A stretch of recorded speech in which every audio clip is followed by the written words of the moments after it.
Imagine discovering that one of the rarest Volkswagens ever built wasn't a sports car, a luxury prototype, or an experimental concept, but a four-wheel drive Beetle created for war. From a distance, it looks like an ordinary early Volkswagen. Look closer, however, and you'll notice oversized off-road tires, widened fenders, increased ground clearance, and underneath, a sophisticated four-wheel drive system decades ahead of its time. This was the Volkswagen Type 87 Kommandeurswagen, a machine designed not for civilians, but for high-ranking Wehrmacht officers during the Second World War. Beneath its familiar body hid the chassis of the Kübelwagen, the drivetrain of the Schwimmwagen amphibious vehicle, locking differentials, reduction gears, and remarkable off-road capability. Fewer than 600 examples are generally accepted to have been built, and only a handful are believed to survive today. One of them can still be seen at the Porsche Museum in Gmünd, Austria. The Kommandeurswagen is one of the missing links between the original Volkswagen Beetle, Ferdinand Porsche's military engineering projects, and the later evolution of four-wheel drive performance cars. It is the Beetle that ordinary families were never meant to own, and precisely for that reason, its story is far more extraordinary than its familiar silhouette suggests. The story of the Kommandeurswagen actually began years before the outbreak of the Second World War, when Ferdinand Porsche was commissioned to create an affordable, reliable, and economical automobile for the German people. The project, initially known as Type 60, was intended to carry 2 adults and 3 children, consume very little fuel, reach approximately 100 kilometers per hour, and be simple enough for owners to perform basic repairs themselves. Porsche, together with engineers including Karl Raab, Erwin Kommenda, and Josef Kailes, chose an air-cooled rear-mounted flat-4 engine. This eliminated the need for a radiator, coolant pump, and complex plumbing, while placing more weight over the driven wheels. Several prototype generations followed, each subjected to extensive durability testing. 30 units of the W30 series were to cover millions of kilometers in total to prove the durability of the design. In 1938, construction began on the enormous Volkswagen factory near Fallersleben, later known as Wolfsburg, while hundreds of thousands of Germans joined the KDF savings program to purchase the future people's car. However, history intervened. When war broke out in 1939, civilian production effectively stopped before it had truly begun. Instead of building family automobiles, the factory was converted almost entirely to military production. Ironically, the same engineering qualities that made Porsche's design ideal for civilian use, lightweight, fuel efficiency, mechanical simplicity, and reliability, also made it an excellent military vehicle. From that single design emerged the Kübelwagen, the Schwimmwagen, and eventually the highly unusual four-wheel drive Kommandeurswagen. The first major step toward the Type 87 was the Volkswagen Kübelwagen. German military planners quickly realized that Porsche's lightweight rear-engine design possessed surprisingly good off-road ability, even without four-wheel drive. Much of the vehicle's weight rested directly over the driven rear wheels, while independent suspension allowed excellent wheel articulation on rough terrain. Portal reduction gears further increased ground clearance and low-speed pulling power. The Kübelwagen Type 82 proved inexpensive, dependable, and easy to maintain, but its open body exposed occupants to weather, dust, and enemy fire. At the same time, Porsche was developing four-wheel drive prototypes for what would eventually become the Schwimmwagen amphibious vehicle. Engineers created the experimental Type 86 by routing a drive shaft through the enlarged central backbone chassis to a newly designed front differential. When this sophisticated drivetrain was combined with the enclosed body of the KDF wagon, the result was a vehicle that looked remarkably similar to the future Beetle, while being mechanically far more advanced. Early prototypes underwent extensive testing between 1939 and 1941 in Yugoslavia, Greece, Bulgaria, and Romania, exposing them to mountains, mud, snow, rocky trails, and harsh climates. The tests demonstrated impressive capability, but they also revealed increased complexity and production costs compared with the simpler Kübelwagen. As a result, the Kommandeurswagen would never become the Wehrmacht's standard military vehicle. Instead, it was reserved primarily for senior officers, requiring greater comfort, weather protection, and cross-country mobility. The finished Volkswagen Type 87 was, in many ways, a carefully engineered mechanical hybrid. Rather than designing an entirely new vehicle, Porsche combined the strongest elements of several existing projects into one highly specialized machine. Its enclosed two-door body came directly from the civilian KDF wagon, providing significantly greater comfort than the open Kübelwagen. Underneath, sat a modified backbone chassis designed to house a drive shaft powering the front axle. Much of the drivetrain, including the portal reduction hubs, shared its engineering with the Type 166 Schwimmwagen. The large off-road tires required significantly wider fenders, while the running boards were also broadened to match. These distinctive widened fenders, together with the raised ride height and oversized tires, immediately distinguish the Kommandeurswagen from an ordinary pre-war KDF wagon. Most production vehicles featured a folding canvas sunroof, although a small number were equipped with fully enclosed steel roofs. Official Wehrmacht documentation described the vehicle as a light off-road passenger car, 4 seats, 4-wheel drive cross-country vehicle. Today, it is universally known simply as the Volkswagen Type 87 Kommandeurswagen. Some collectors and publications occasionally refer to it as the Type 877, but historians generally agree that Type 87 remains the proper and most widely accepted designation. Regardless of the name, it represents one of the most fascinating engineering experiments ever undertaken by Ferdinand Porsche during the war years. Powering the Kommandeurswagen was an air-cooled, horizontally opposed 4-cylinder boxer engine displacing 1,131 cubic centimeters. Equipped with overhead valves and fed by a single Solex 26 VF3 carburetor, the engine produced approximately 24 to 25 horsepower at 3,000 revolutions per minute. By modern standards, that figure seems almost insignificant, yet outright speed was never the objective. Reliability, mechanical simplicity, fuel economy, and the ability to function under extreme conditions mattered far more. Because the engine required no liquid cooling system, there was no radiator to freeze on the Eastern Front or boil over in the deserts of North Africa. Power passed through a Fichtel & Sachs single-plate dry clutch into a Porsche-designed 4-speed manual gearbox, featuring an additional ultra-low off-road ratio. Under normal driving conditions, the vehicle operated as rear-wheel drive.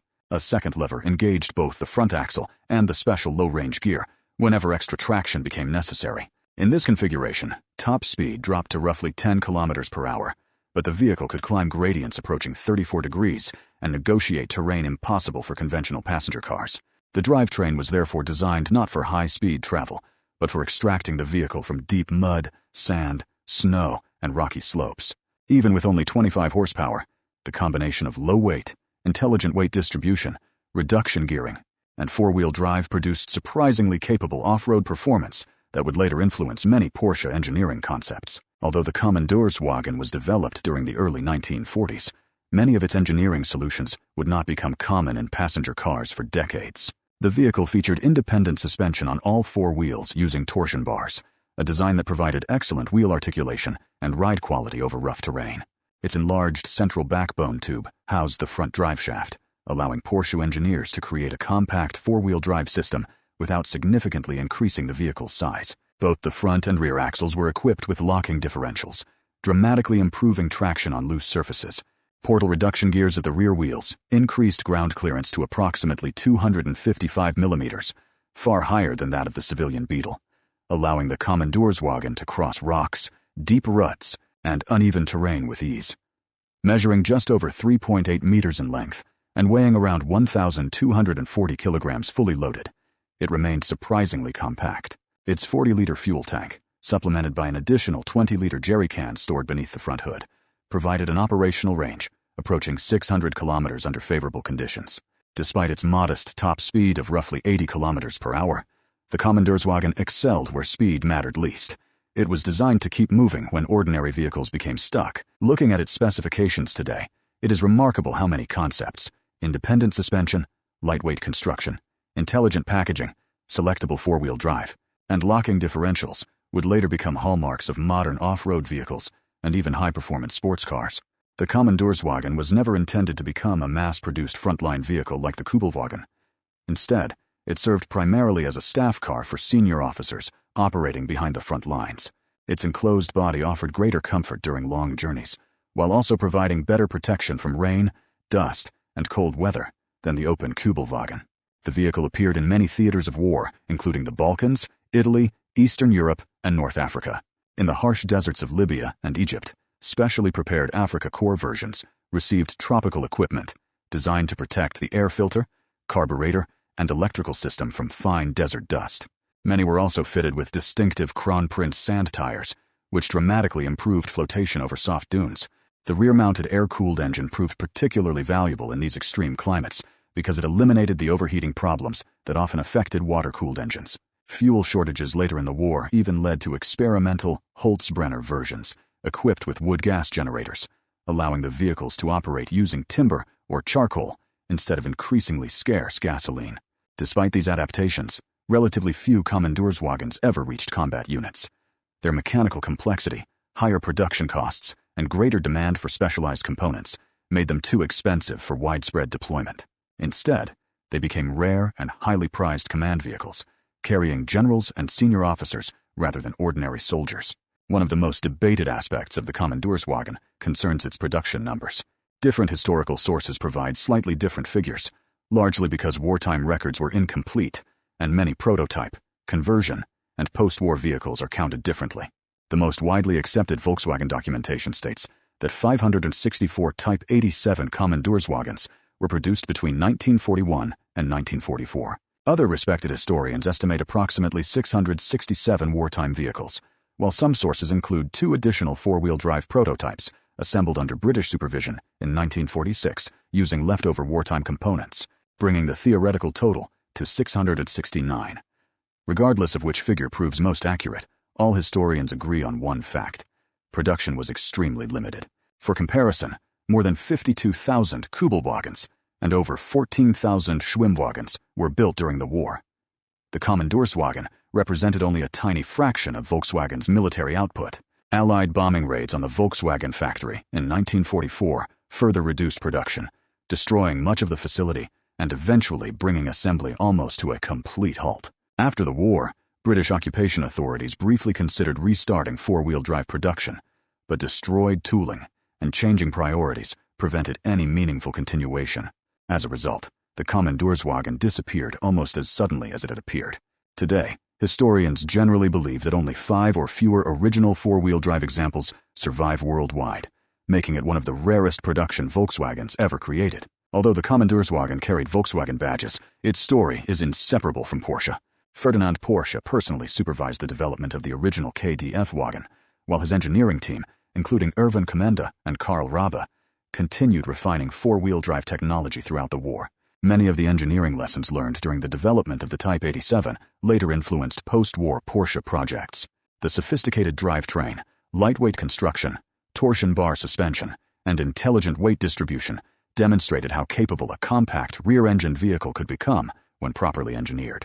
Ferry Porsche would later apply many of these lessons while developing the Porsche 356, and decades afterward, the philosophy of lightweight construction combined with advanced four-wheel drive technology reached its ultimate expression in legendary models such as the Porsche 959, winner of the Paris-Dakar Rally. Even modern all-wheel drive Porsche models trace part of their engineering DNA back to experiments conducted during these difficult wartime years. The Kommandeurswagen therefore represents much more than an unusual military Beetle. It serves as an important bridge connecting the original Volkswagen project with the birth of Porsche as an independent sports car manufacturer. Without these engineering experiments, Porsche's later innovations in off-road capability and all-wheel drive performance might have evolved very differently. The Volkswagen Type 87 Kommandeurswagen occupies a unique place in automotive history because it represents something that was never repeated. It combined the unmistakable silhouette of the world's most famous people's car with technology that was decades ahead of its time. It was simultaneously a Beetle, an off-road vehicle, a military command car, and a technological prototype. Very few vehicles can claim such a combination of identities. Unlike many military machines that disappeared after the war, the Kommandeurswagen directly influenced civilian automotive engineering through both Volkswagen and Porsche. It also demonstrated the remarkable versatility of Ferdinand Porsche's original design philosophy. A platform initially intended to transport ordinary families economically could, with surprisingly few modifications, become a capable military vehicle, an amphibious Schwimmwagen, an off-road command car, and eventually the foundation of one of the world's most successful sports car manufacturers. Today, the Kommandeurswagen stands as one of the rarest and most fascinating members of the Beetle family. For collectors, historians, and Porsche enthusiasts alike, it represents far more than an unusual wartime curiosity. It is a living reminder of how innovative engineering can survive even the darkest periods of history, leaving behind ideas that continue shaping automobiles more than 80 years later. How much is a Kommandeurswagen worth today? Putting a price on a Volkswagen Type 87 Kommandeurswagen is almost impossible, because these vehicles rarely, if ever, appear on the open market.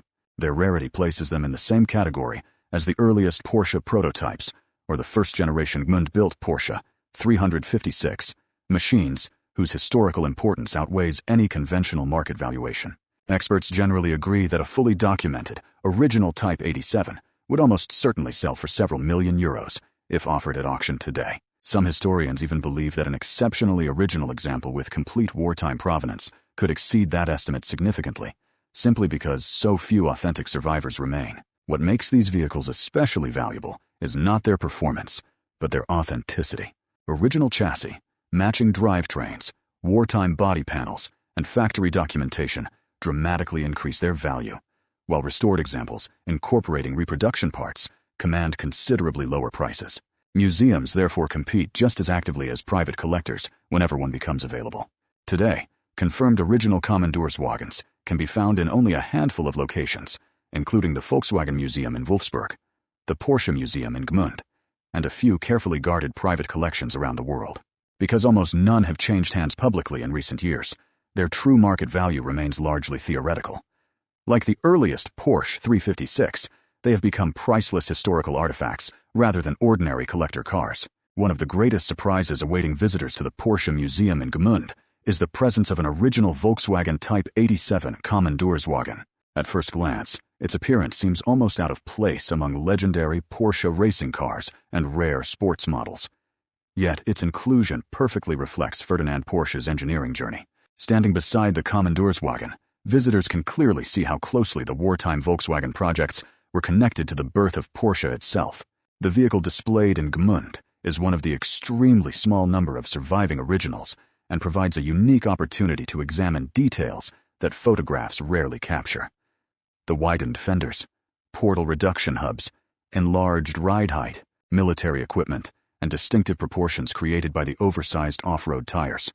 It also serves as a reminder that the engineers working inside these very buildings during the 1940s were constantly experimenting with new ideas. While today Porsche is associated with Le Mans victories, supercars, and precision engineering, many of those engineering principles were refined long before the first production Porsche 356 ever reached customers. Seeing the Kommandeurswagen only a few meters away from the earliest Porsche creations helps visitors understand how deeply Volkswagen and Porsche were connected during their formative years. It is one of those exhibits that quietly explains an entire chapter of automotive history without requiring a single spoken word. More than 80 years after its creation, the Volkswagen Type 87 Kommandeurswagen continues to fascinate historians, collectors, and automotive enthusiasts for reasons that extend far beyond its wartime origins. It represents one of the earliest successful attempts to combine compact dimensions, lightweight construction, and selectable four-wheel drive into a practical passenger vehicle. Many of the engineering principles demonstrated by the Kommandeurswagen, rear-mounted power, excellent weight distribution, independent suspension, locking differentials, and mechanical simplicity, remain highly respected today. Modern all-wheel drive sports cars, high-performance rally machines, and advanced off-road vehicles all rely on concepts that engineers like Ferdinand Porsche were already exploring during the early 1940s. The vehicle also reminds us that technological progress often emerges during the most difficult periods of history. While its military purpose cannot be separated from the circumstances of its creation, its engineering achievements would later influence entirely peaceful developments in civilian automobiles. Perhaps that is why the Kommandeurswagen occupies such an unusual position in automotive history. It is neither celebrated solely as a military vehicle, nor remembered simply as an early Beetle. Instead, it stands as a remarkable demonstration of engineering innovation, one that helped shape the future of both Volkswagen and Porsche for generations to come. Today, billions of people recognize the Volkswagen Beetle as one of the most successful automobiles ever built, while Porsche has become one of the world's most admired manufacturers of sports cars. Few people realize that hidden deep within the history of both companies is the extraordinary story of the Type 87 Kommandeurswagen. Produced in extremely small numbers, engineered with remarkable sophistication, and surviving today in only a handful of authentic examples, it represents one of the rarest and most fascinating vehicles Ferdinand Porsche ever helped create. It may not possess enormous horsepower or breathtaking top speed, but it embodies something far more important: innovation. The Kommandeurswagen demonstrated how intelligent engineering could transform a simple people's car into an exceptionally capable cross-country vehicle, while laying technological foundations that would influence Porsche designs for decades afterward. That is why it deserves to be remembered, not merely as a wartime curiosity, but as one of the most significant forgotten chapters in automotive history. And if you ever have the opportunity to visit the Porsche Museum in Gmünd, don't walk past the Kommandeurswagen too quickly. Behind its familiar Beetle silhouette lies one of the most remarkable engineering stories ever told.